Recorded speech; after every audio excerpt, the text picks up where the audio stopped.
welcome to the LTP Lounge, episode number 40. My gosh, my name's Mark. I'm one of the co-hosts here. Sitting to the right of me is Udi, the Trailmaster of Puppets himself.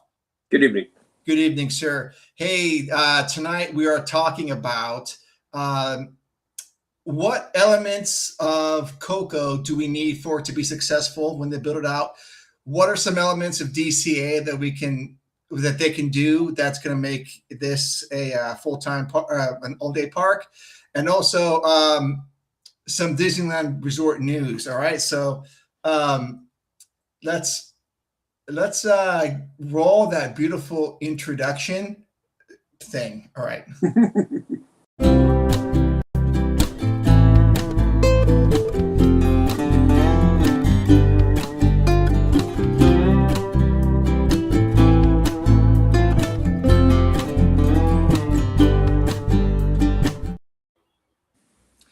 Yeah. Never get tired of it. Never get tired of it. Oh, we got a LTP Lounge. Let's go. What's up, Gare Bear? How's it going, Gare Bear? Glad to see you joining the show tonight. Mm-hmm. Yeah. So we are, what is today? Today's the 12th? 11th. So March, April, about 2 months away from you and I going to Disneyland. Yep, we're right there. We're coming up on it. That's going to be a good trip. It's going to be interesting. We will have no agenda whatsoever, which is great. I don't have an agenda. What are you talking about? Well, there's a few things I want to do. I want to make sure you check out the Walt Disney attraction. Oh no, that's happening. I already had that in my mental notebook to accomplish. I think really that would be the only one that I didn't hit that I wanted to. Yeah, I think though. I'm going to see if you want to ride Tiana's. Oh no, I have to. It's one of those things that I kind of got it. So yeah. I'm thinking we're going to do that. We're going to do it Thursday. That way we can hit it and then work our way back to the hotel, and then I can change and then go back again. Okay, yeah, we can definitely do that. Yeah, I think that would be the best way to handle that one. Sure. Mm-hmm. Yeah, I don't mind doing that. And then we could, I don't know, stop in Trader Sam's on the way back or something. Or I don't know. We'll figure it out. We'll figure it out. We're there. Yeah. Yeah. Let's see who comment here. I guess it's Psychopansper. Oh, what's up, boys? It's a Wednesday, springtime. It's a wonderful day to be outside. And we're just talking Disneyland. Talking DCA. How about you, Gilbert? What are you up to? How's it been going?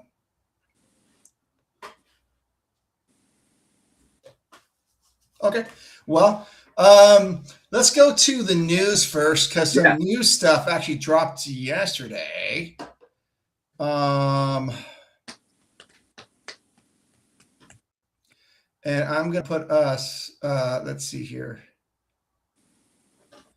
There's a way to do it. I think that works good for us. Who knows? It looks like no one's even watching the show, but I guess Gare Bear is. It's got 0 for us. But anyways. Maybe he hopped out. I don't know.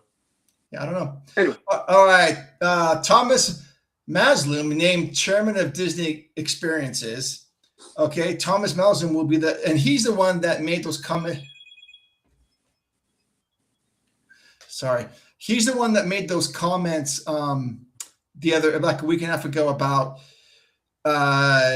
we want to put more emphasis on rides being open. We want to have our cast members to be trained in the traditions and have extensive training. And I think they want to look more at the guest experience. So I'm guessing this is a very good thing. This is a sign of good things. I'm hoping of good things to come. He will be the next chairman of Disney Experiences as Josh Giamaro prepares to become CEO. That's next week of March 18th. The announcement was made Tuesday. That was yesterday, alongside a series of leadership changes across the division. This appointment places a longtime Disney operations leader at the helm during a period of growth for the division, which continues to expand its cruise fleet, it's developed new theme park projects, and around the world. Okay. Okay, so he most recently served as president of the Disneyland Resort, where he oversaw Disneyland Park, DCA, 3 resort hotels in the downtown Disney district during the resort's 70th anniversary celebration. His tenure came during a period of significant transition as Disneyland began preparing for major expansion projects tied to Disneyland Forward, which is proved by Anaheim in 2024. Before that, he led Disney Signature Experiences, and this is great. But his now Jill Estorino has become the president of Disneyland Resort, so she will be answering to him, and him answering to Josh, and Josh answering to the shareholders, I guess. What's that? What's that? And the board. And the board, yes, and the board. Yeah. So Jill Estorino will succeed Maslum as president of Disney Resort. She previously served as president of Disney Parks International, where she oversaw operations and development at Disneyland Paris, Hong Kong Disneyland, Shanghai Disney Resort, and Tokyo Disney Resort in partnership with Oriental Land Company. She's been with the Disney for 35 years. That's awesome. And previously held senior roles, including executive vice president of global marketing and sales for parks, experiences, and products. This sounds like this is a really good fit. She's got a pretty good pedigree. With 35 years to hang out for that long at this level at Disneyland, I think it says a lot. Yeah. And she oversaw these projects, these Fantasy Springs, Frozen, all these expansions that she oversaw over those. So I'm hoping that this is a strategic maneuver. It's got to be on their part, don't you think? So that because they need to start looking forward, to start getting Disneyland Forward developed, start getting this whatever Avatar thing is, if that's even going to come and whatnot. What do you think about that, Rudy? Well, I agree with you. I think when you have succession, obviously there's going to be a lot of people and a lot of things you can, a lot of positions and different things you can pick from, right? Sure. Now, when you're picking these kind of people, I mean, some people may look at it and go, like, well, it's a simple, succession, and there you go. These are the people lined up. But, the other part of that, I mean, sure, some places operate like that, and I feel like Disney's not immune from that.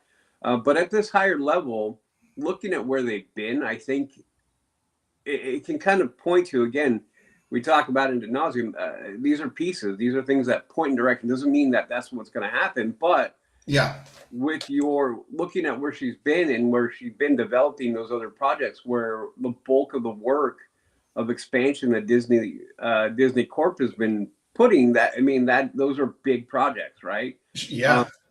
So yeah, I would agree. I agree with you in hoping that she can pull that back over here and begin to work on these things. And as these projects seem to be slowly moving forward, maybe this is another piece. Like, hey, she already handled that, all these things. So these kind of expansions and whatnot can be done, and she already has, experience doing those things. So to me, it's another positive sign. It's another pointer, another arrow in the direction of it moving where it needs to be.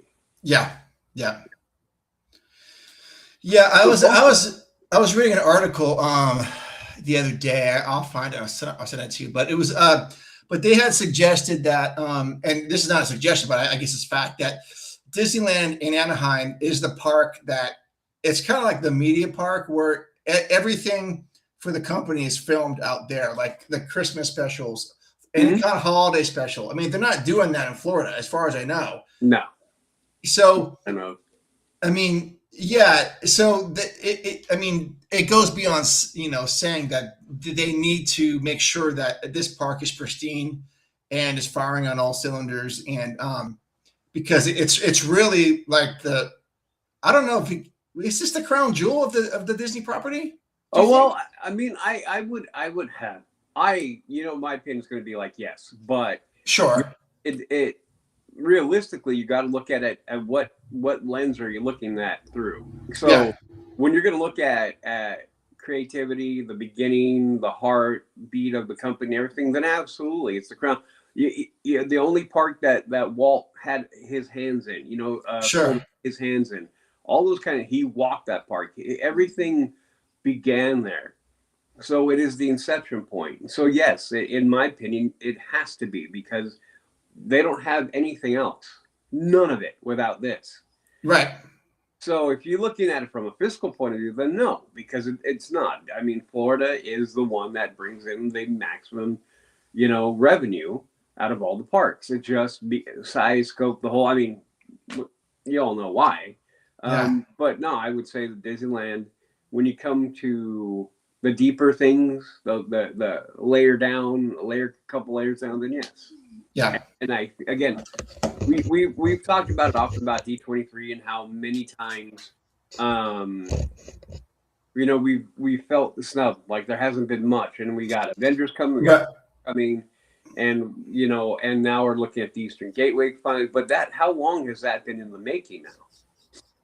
We saw many things pop up. I mean, just going up, and we felt like, hey, what's going on over here? So right. Again, these are maybe pointing to a shift in focus and going, okay, we need to come over here, because maybe somebody walked around the park and kind of went like, hey, you know what? Now this is the park that needs the most attention. Yeah.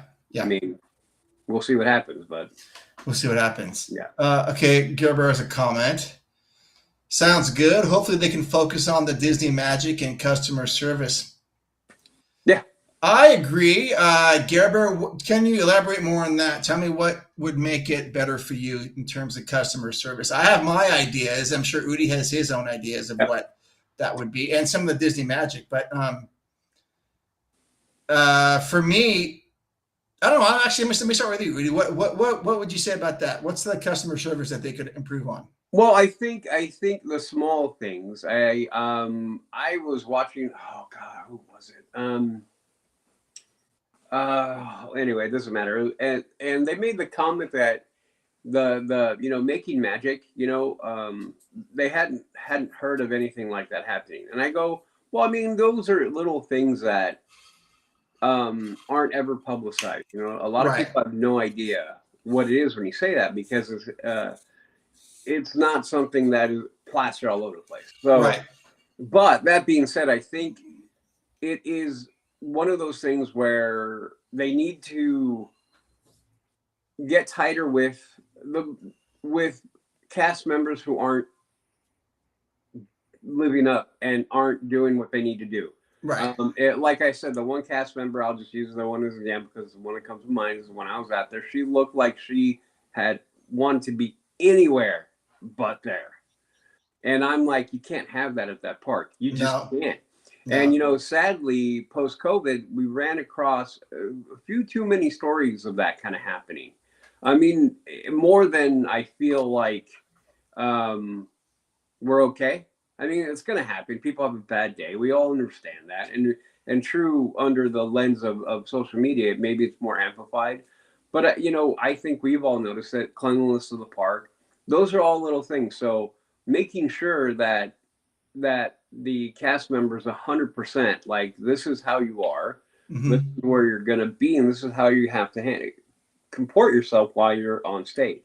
Yeah. And if they're not living up to that, then maybe this isn't the right place for them, kind of thing. Like, just lift the standard, because remember, we've covered how they've relaxed the standards for dress and tattoos and all these kind of things, and facial hair and all these kind of things. And let me ask you that just real quick. I mean, because you've got facial hair and tattoos. Are you okay with that?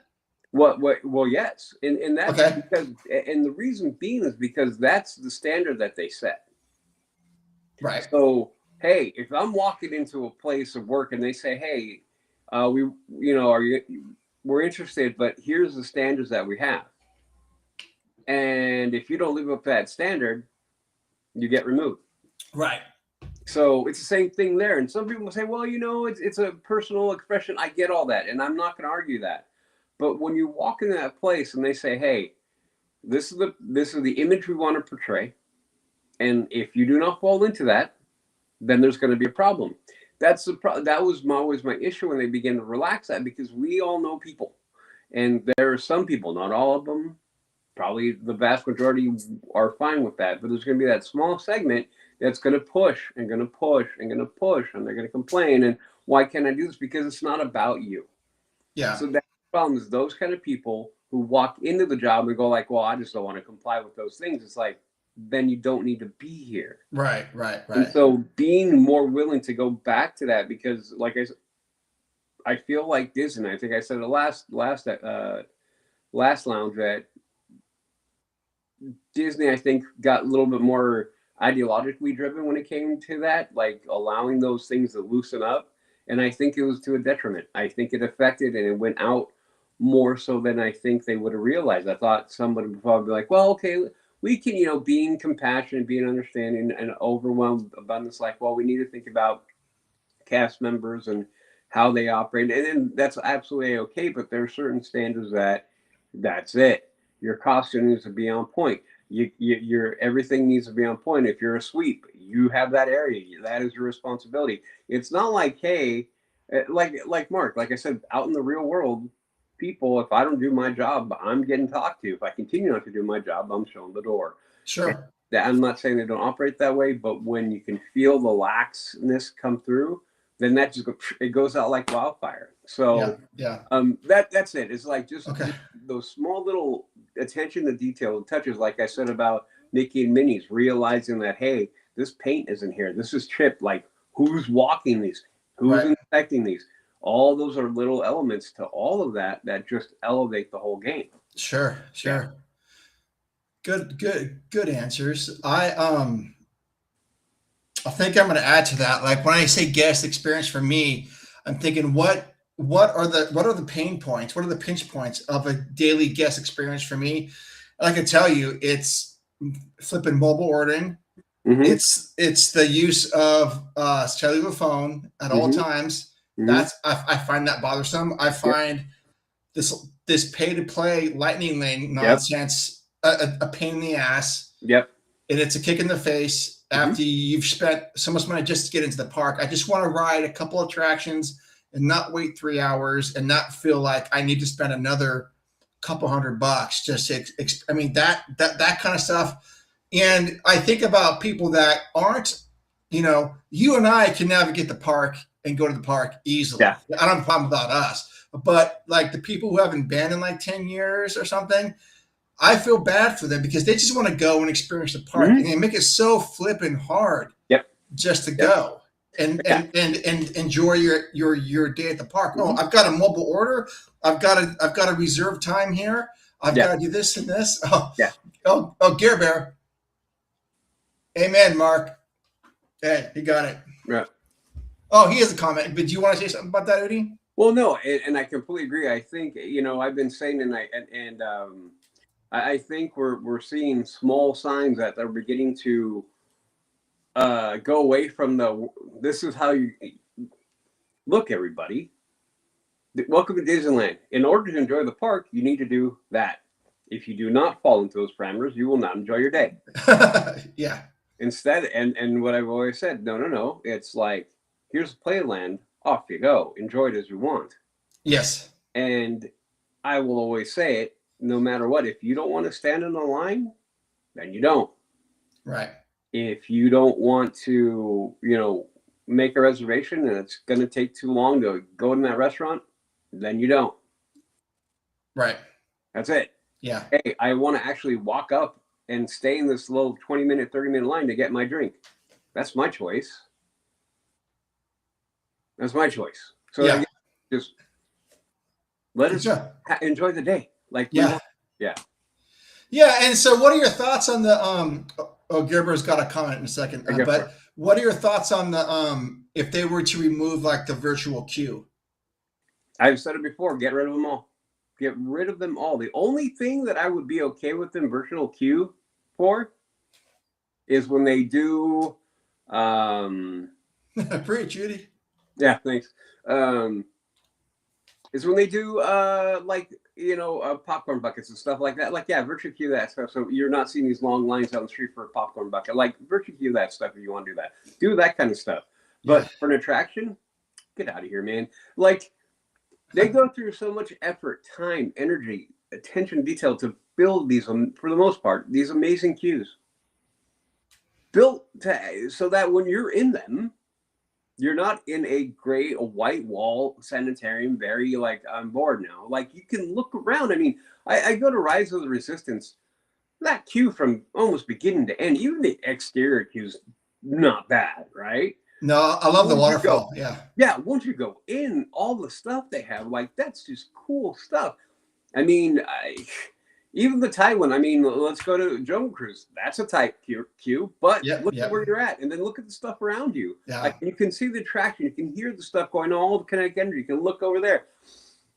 Let people just enjoy the stuff, man. Totally. You've created the area for fun.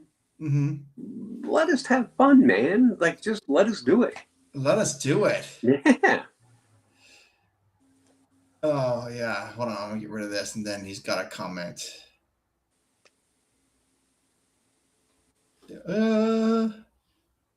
Mark broke it. I didn't break it. Okay. Oh, he does have a comment here. Emphasize customer service, human interaction with cast members and guests over technology in mobile phone interactions. Absolutely. I'm sorry. I would have read that. I would have said, I mean, I think I said the same thing. I think you're right. I think you're right, Gary Bear.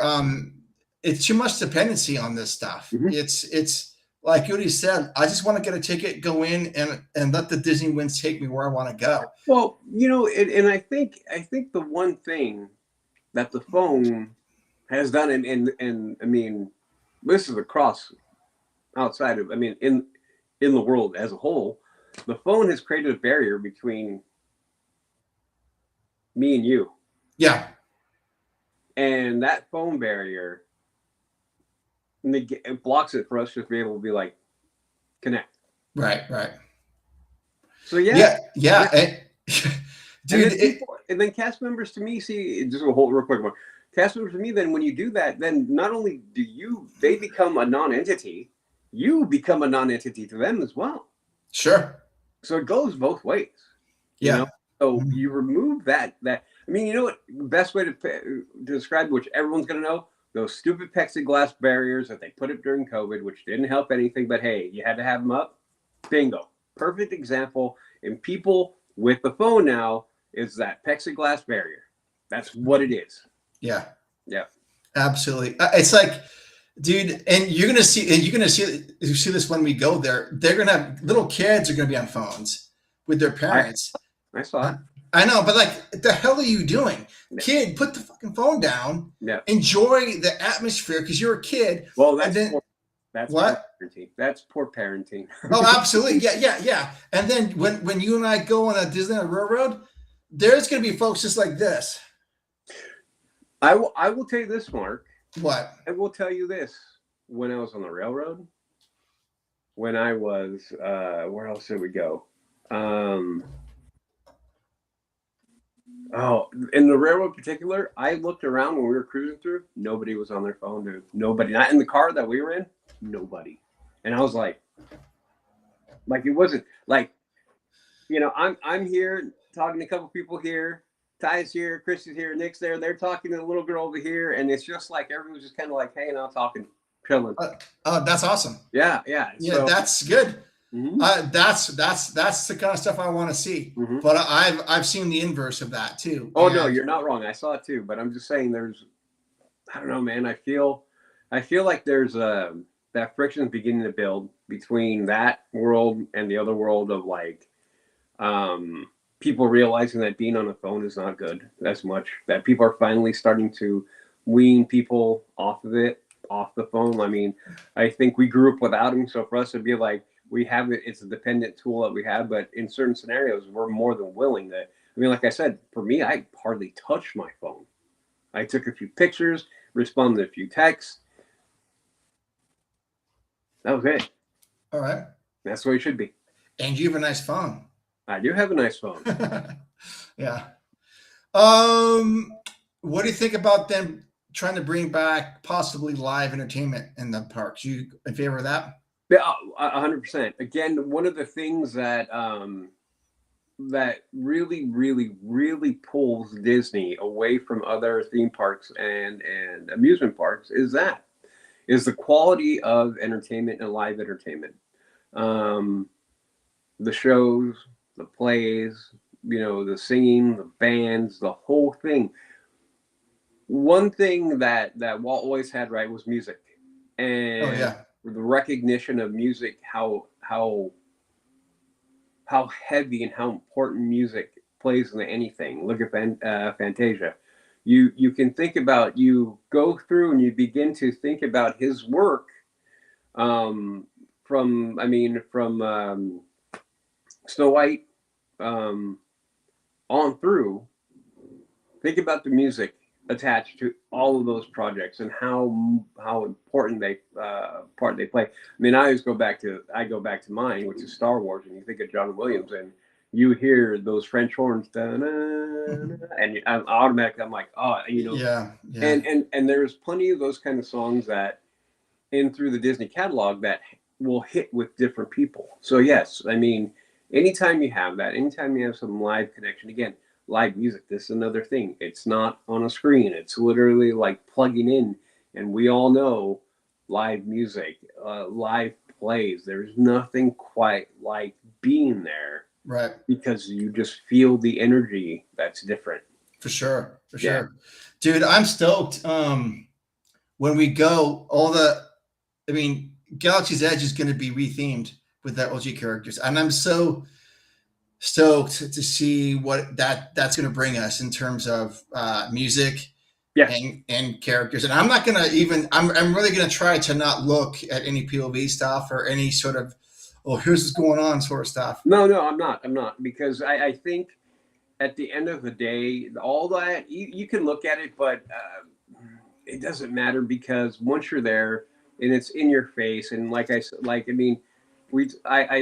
think back to when first time I walked through Galaxy's Edge, and I remember I had to go out and just touch the stones and be like, holy crap, and it's going to be the same thing. I mean, no matter, obviously, I don't know how much they can really do, but it almost doesn't matter, because you're going to have to see it. Yeah. And you're going to have to be there. Yeah, absolutely. Absolutely. All right. So, let's talk about Coco real quick, I guess, or not real quick. I have a little bit of a share screen here. Okay, so there's been quite a bit of progress the last couple days. I'm not sure if I can. Trees cleared at the site of future Coco attraction at Disney California Adventure. I'm trying to see if I can zoom in on that, if they'll let me do it. Okay. So it looks like they're clearing out a whole bunch of room back here. And I think this is great. This is what it was before, I guess, and this is how it's looking now. Go back real quick. Okay, now come back to it. Okay. So they're clearing out a bunch of stuff, bunch of trees. Okay, look at that. They mowed them all that. Yeah. So, this is going to be, well, we don't know exactly. There's got to be some sort of access road they have to be creating, because they can't just cut it all off. But I have a suspicion that this is going to be a little bit bigger than what we thought. Is that what you're getting? Yep. I've been saying for a little bit, until they really begin to clear and get, even this is a good, but we still can't make a good judgment on it until more of this is gone. Oh, right. Absolutely. Because what they're going to need to do now is completely just rip that ground out, completely rip it and grade it. Once that begins, and then you'll be able to see the footprint. So much like Avengers Campus, the expansion, we had an idea until we saw the overhead of the bare ground. We're like, oh crap, that's big. Because you really got a good idea of how much they cleared, because then we don't know how all the pieces are going to fit, but we can now see the area, the open footprint for. Yeah. So yeah, you zoom into that, right? Yeah. So when you begin to look at all those trees are gone now. They're all gone. Yeah. That is a lot more space than I think people realize. I mean, we're all worried because it's in the back and it's kind of in the corner. We're worried about how it would feel. And I'm still going to make the argument that going into that is going to feel kind of a choke point, and that's where I'm kind of worried about. Oh, yeah, right. Oops, right in this area here. Yes, right through there. Yep. And then that's going to be a bit of a choke point unless they figure out some other way to do it. Yeah, they might have to. But I'm hoping this boardwalk pizza and pasta, I hope that gets rethemed. I agree. Architecturally as well. I don't care about the food. Well, do me a favor, Mark. Go back to just go up on it, and then go up a little bit more, and then go to your left or go to that way, that way on the screen. There you go. Keep on going. You want me to turn it around a little bit? Or? No. So what I'm looking for here is, will there be possibly another point of entrance along the backside there? You know what? There might have to be for fire code, right? Or something. That's what I'm looking at. Yeah. I would feel like maybe right. In Credit Coaster, right where you go into Credit Coaster, where you back into Cookie Num Nums and through there, maybe a pass through there. Yeah, possible. That might be a good pass through. Yeah, I think that might be the answer there. Or look right there. Or coming, yeah. It's where you can see that red marker there. That could be. Well, I don't know if you can go into the. No, I don't see why you can't go underneath the roller coaster. I mean, you walk under it anyway. Yeah. I don't think there's an issue there, but I think there has to be another point of entrance and egress, and I would say more. I think it's going to be right through in Credit Coaster, that area. I mean, talking through the entrance and through that, like I said, like Eden Rock right there. Where's Eden Rock? Right there. Oh yeah. Meh. So easy walk. So what do you think this particular attraction needs to do in order to? Oh, we have a comment. Let's see. Who has? I guess it's Gary Bear.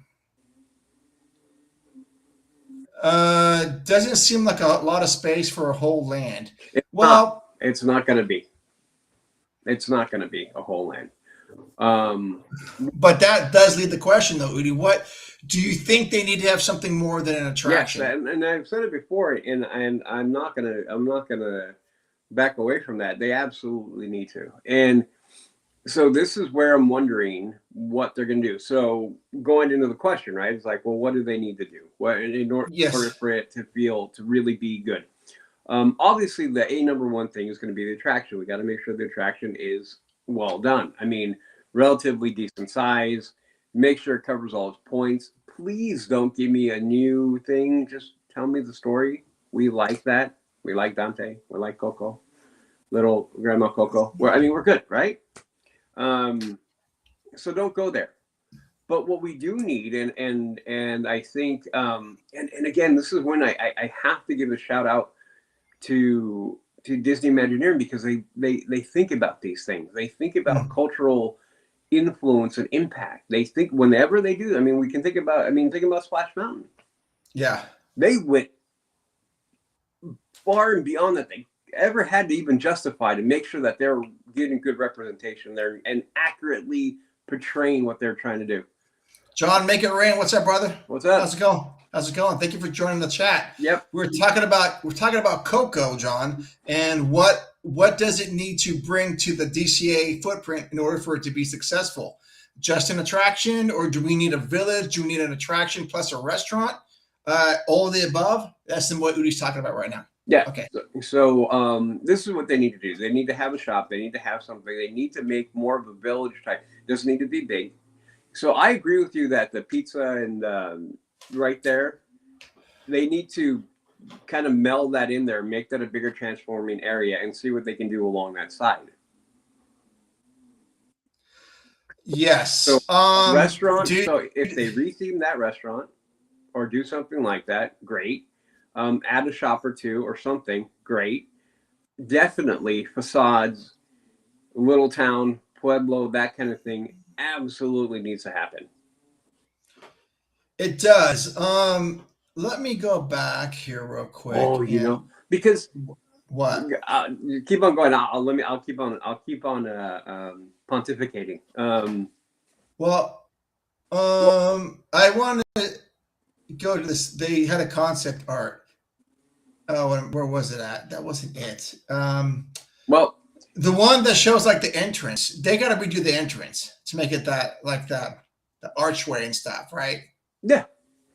Okay, so anyways, what were you gonna say? Well, because the other thing again with it being where it is and understanding the cultural the demographic and the cultural demographic in the area, it's going to mean a lot to the Mexican community, the Mexican American community in that area, right? For sure, yeah. So I don't think that they're not having that in their head when they're planning this out. So because whatever you can do Cinco de Mayo things in there, Dia de los Muertos, the stuff in there, a stage, it's a musician, mariachi can play on there. There's different things. So I don't know what they want to do, but those are touches that add to the whole thing. So if you have, I mean, look at it this way: they put a stage on there, right? And you have mariachis. I mean, part of the main thing with Coco is he wanted to be a musician. Yes. So to add that element into the area, it almost seems to me like, yeah, you got to figure out a way to do that. Yeah. So I don't. Okay. I'm sure there will be carne asada tacos. I'm not sure what a quiet forest is, but is that for the movie? Nope. Okay. I don't think so. I'm always down for some asada tacos. Yeah. I know you're right. There has to be a. That's a musical element. Yeah. Has to be a musical element to it. It's the core of the. It's the core of the movie. Family and how music relates to family. Right. Yes, you're right. Whoops, hold on a second.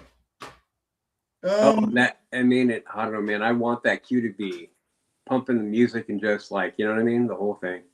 Oh yeah. Yeah. Oops, sorry, hold on a second. My computer's not acting correctly here.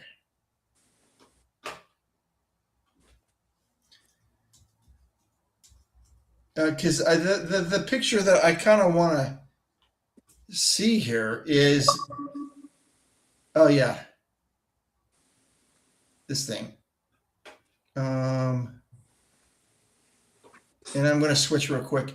Is this particular image here has to be? I mean, we've got like a mission, I guess is what that is. In the background. Okay, just keep that image in mind real quick, and I'm going to switch back to the map. Okay, that has to be like right here is my guess, right? That's got to be the gateway into whatever this Coco attraction is, right? Yep. Okay. So that being said, it looks like there's going to be something. I mean, they've already cleared out all of this area back here, or there will be. So this is actually going to be awesome, dude. This is going to be fun, and I hope that the attraction is really focused here. And there is a spot. Okay. Oh, geez. What? No, go ahead and go back. You have to go back to it. What? Oh, this? Yeah, go back to that. Okay. So look at the buildings, and we've talked about it before. I'm not sure. Do we know? Do you know what those buildings are? Right on the backside of the Incredicoaster, right there. This the long one? No, it looks like a service thing for possibly maybe the attraction, or for maybe more vehicles that operate in DC. I don't know. It's probably got to be some sort of something that. Yeah. Well, who knows? There's a garage there, so that's got to be something that well, whatever it is, I imagine it can be moved somewhere else. That is where I'm going with that. Yeah, I mean, I'm feeling they're going to go straight to the fence with it. Oh, I think you're right too. Yeah. I'm looking over here. Oh, yeah, this is an old picture. This is the Avengers Campus now, but I wonder if there's something, if they can move it somewhere else, but who knows? I'm sure they already have this figured out. No, they have to. If they're moving ground, they do. I wonder though, is if we can go in this way. I'm sorry, I'm making everyone dizzy here. If they can move over to the right and have guest experiences back here as well, like a real village. Dude, I would love for this just to be gutted, rethemed into a great, well, I wouldn't say great, but a Mexican restaurant. The only problem with it is how it feeds into the rest of those is would be a little tricky because of all the open seating and everything, which again, it won't bother me that much, but I agree with you on that. That would be awesome. Yeah. Yeah. So I agree with you. In order for this thing to, well, let's do a quick talk about the ride and Gare Bear and John, what do you guys think about the ride? The attraction itself. Udi says it has to follow the story. Do you want it to be, I don't know, a little bit scary in some areas where the boat, goes backwards, or there's a lift hill somewhere where you could possibly get wet, or do you want it to be static and rely on 3D projections and things like that? Well, the weird part is, I mean, yeah, I would want it to have more ups and downs and that kind of thing. But I would also be fine with it being kind of like a ride through, just like Small World. Oh, really? Yeah. Okay. I wouldn't mind it. Again, if they do it right and they set everything through it, and you can follow along and just have a good time with the music and everything, then yeah. Again, this is where I go back to it. I think they understand how important this attraction and the area is going to be to SoCal. I think it's going to be incredibly important, and I think that played into why they're doing it. So I have a lot of faith with how Imagineering has always operated when going into things like this. Making sure that they cover all their bases, making sure they're culturally accurate, everything to the highest authenticity. Yeah, I think so too. Shoot, there's something I was going to say about that.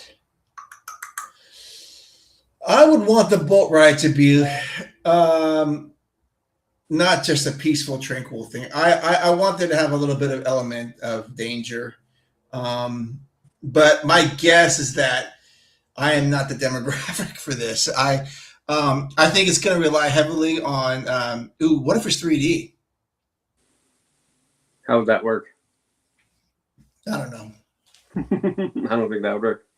Unless they have something else going on. Unless they have something else going on, I don't know.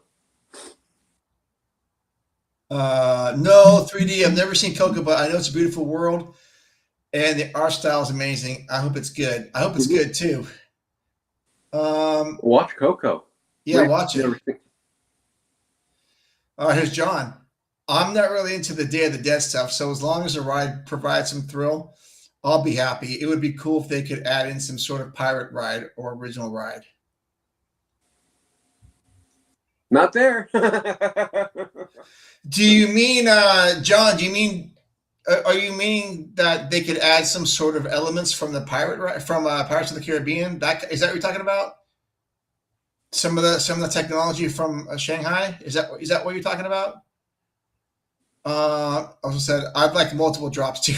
Well, if we get one drop, I'll be stoked. But I have a suspicion that Udi is probably right on this. It's going to be a flat ride that's going to have some projections mixed in with some animatronics that's going to follow the story. And that's I think that's fine. Yeah. It's not really what I'm wanting out of it, but that's okay. There's other parts of the park that I like, but I'm stoked for this. Well, again, I'll just wait till they begin to get to the ground, the bare ground. That's going to be our tell. If you begin to see deep trenches and buildings and building of dirt mounds, then you can start going, oh, they're building up here. They're doing something else here.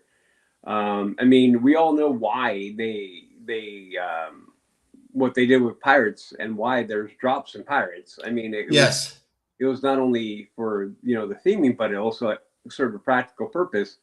Here, that they don't need to do that. They didn't need to go. They don't need to go below the berm. They don't need to. All those kind of factors that played in the Pirates works out beautifully. Doesn't apply here. So I'm not saying that they're not gonna.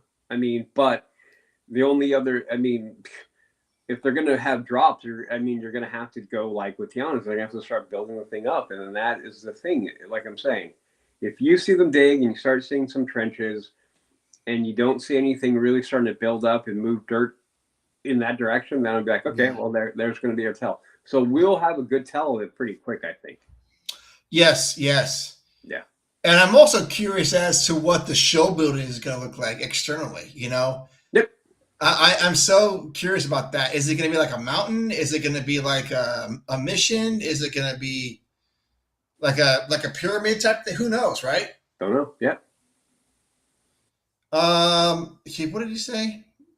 If they could add in something else by scraping the inside out and replacing it with dark ride that's associated with the forests. Okay. No, I like a ride based of the monkey. Oh. I don't know. Who knows? Maybe they will. I've always been a fan of putting rides into the master the geography, not the story of a land or a single IP. Oh yeah, I can see that. Yep. Yeah. Absolutely. That's a pretty good point, John. But anyways, I'm pretty excited about this. I'm stoked. Do we have a timeline? Anyone have John? When do you think we're gonna get this? And I would imagine by this time next year, spring of 2027, we are going to see a lot of progress been made on this. As Udi said, we're going to see all this is going to be cleared out and footprints, maybe concretes have been poured at that point for the foundation and stuff. And I think this D23, we're going to get a lot of Coco information. Very little Avatar information, but you brought up the fact that maybe there would be like another entrance to this thing. What do you think about them possibly? Well, how do I say it? Making it somewhat modular that they would have some sort of ramp built for this section here, so eventually it can link over here. Could be. Yeah, could be. Right. Could dude, this would be so good for Avatar if they brought it over here. Yeah. Holy cow, that's so much land. Yeah. Man, I bet Disney wish they owned this little land too, this little park thing. But I would imagine that there's going to be some sort of way for them to connect over here. Under the road. Oh yeah, under the road. Okay, John says, I think it's completed by 2029. early 2029. That's 3 years from now to get a single attraction done. Udi says that's way too soon. Not way too soon. End of 29. End of 29, I think, is realistic. I just think, I mean, I know we don't usually cuss on the show. I'm not going to cuss, but I think it's nonsense. It takes 3 years to get something like this done. I would agree with you, but I think as much as I talk about the red tape, I don't think people fully, truly understand the levels of red tape. Okay. I don't think people fully grasp it. Oh yeah. I can only explain so much until you're in it going, why am I doing it this way? Red tape. Well, why do I have to do this before I do that? Red tape. Why can't I do it? Red tape. What about red tape? Okay. I need to submit that. I want to change this to that. Yeah, submit that form. Engineers? Yeah. Architect? Yeah. Yeah. Okay, how long is that going to take? I don't know. A couple, 3, 4 weeks? Maybe a month? Okay, cool. Okay, cool. I'm telling you, man. Yeah. I'm telling you. I'd like them to buy all the land up to where the Storm River is. It's back by the houses. Storm River. Okay. I don't know where Storm River is, but I don't want to show the maps. Anyways.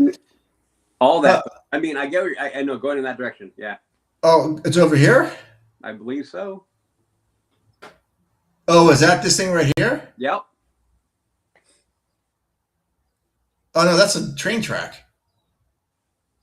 No. That right there, yeah. Oh, is that a river? Oh, it is a canal, huh? Yep. Oh, okay. Gotcha. Man. Okay, so we have a pretty good idea of what we think it will need to be successful. Mm-hmm. And I'm really hoping for, we said this, a restaurant. Udi wants that. Plessy wants some sort of bandstand for live mariachi music, which I think they need to have. We know there's going to be a gift shop or two. But I don't know. I would love, actually, I mentioned this before, that I would love for them to have a restaurant mixed in with the attraction. I agree. That would be so clutch having that. With the males. Oh, not as good as your mom's though, right? My mom's are pretty bomb. Yeah. Does Rancho sell tamales? No. They do not. No. Okay. They're labor intensive, my friend. That's why. For them to be good, you can mass make them and they're garbage. The masa isn't right. The masa isn't right. Forget the whole thing. Okay. All right, I got about 7 minutes left. I was not trying to talk about DCA to make it an all-day park, but just really from the 10,000 foot level. I don't know if it's ever gonna be an all-day park for me, no matter what they do, just because Disneyland's right there. But I think even without Avatar, if they get Adventures Campus done and Coco done, not if, but when they do, I think it's going to be like a 3/4 day park. I think there's a lot this park has to offer. Well, no. Here's where I say I would be okay with it being like we're going to go into DCA today. Avengers Campus fully up and running. That means whatever they have going and like a decent sit down restaurant, add that. Not that I'll go to it all the time, but still. Coco fully running with a good Mexican spot. That going in, and then Monsters Inc. and everything. But that whole Hollywood done to Zootopia, which I watched part of Zootopia too, by the way, and so far I'm liking it. It literally landed today on Disney Plus. I was like, oh, and I started watching it. And I took a break because we're doing this. And then you have that, and then I'm like, yeah, we're pretty there. We're pretty there at that point. Yeah, Well, you mentioned a new restaurant. What are you talking about? You mean in the Adventures Campus or just in general? Yes, in Adventures Campus specifically. Like a sit down? Because we talked about it before, PIM's test kitchen and test lab. In that land, those are the only places to eat, and they are packed, and the seating is minimal. That's the only knock I have for either of the places. They're both great. Good drinks, good food. Seating, horrible. So they need something to help alleviate that pressure. They do that there, then you're good. Like I was saying, you do that, you add another facet to that. I mean, you could do a shawarma thing. Like, I mean, there's so many things you could do. And then, Coco, get that fully going, get the little pueblo in there, put a decent restaurant in there that serves tamales. You add that in there, then you go over here and you put a Zootopia thing in and add and refresh that whole area. We're pretty there. We're there. Well, I'm not going to say though they still can't charge Disneyland prices, but but you can do it below them, and then I would probably be like, so if they say like, hey, $90, $85, whatever, and I'll be like, all right, for a day, I'll go.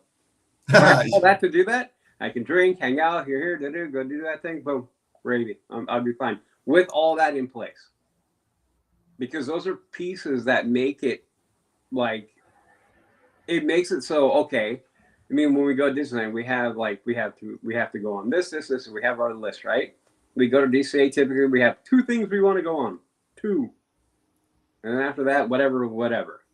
We want a credit coaster and Radiator Springs Racers. Well, 3, sorry. Radiator Springs Racers and Guardians.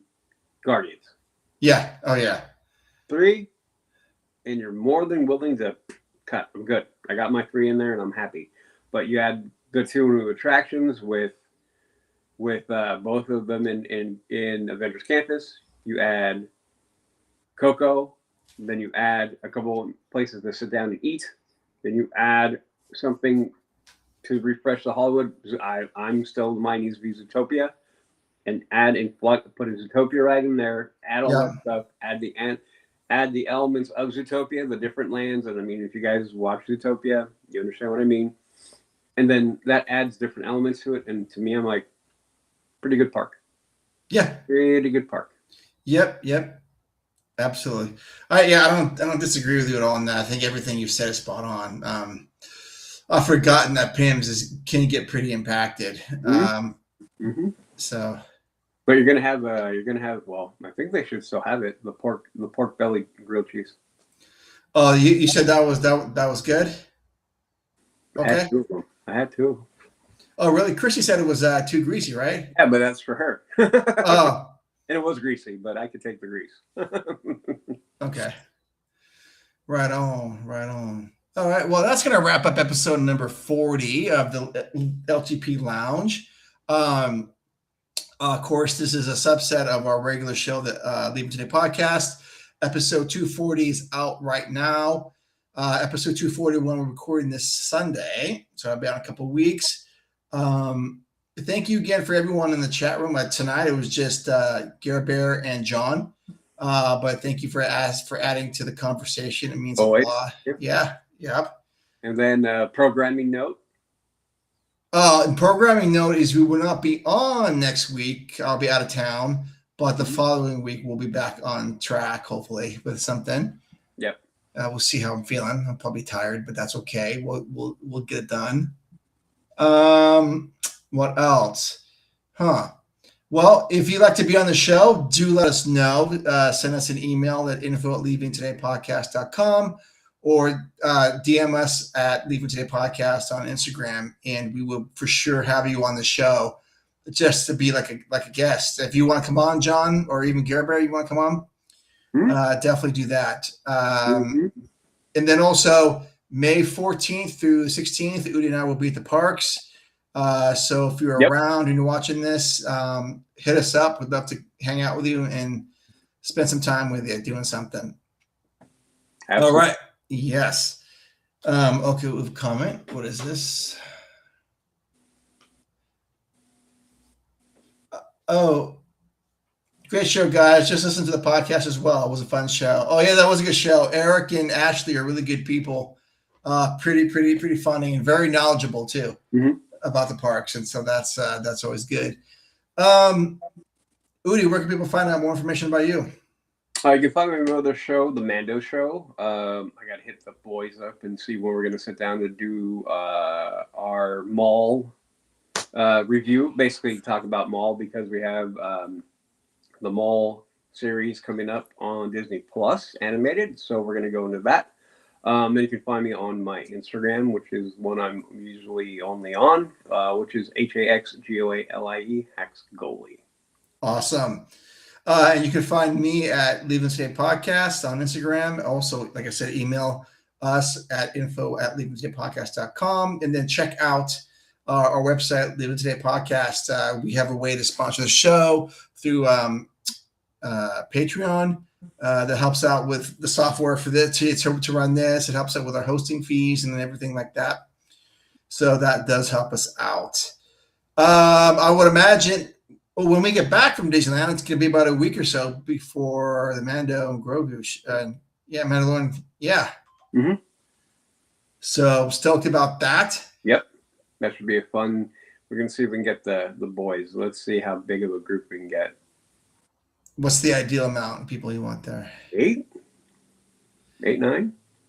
Can you get that many people? Pretty close. Pretty close. Well, there's 4 of you guys. You probably get me. Yeah. So there's 5. So where are the other 4 people coming from? Jake.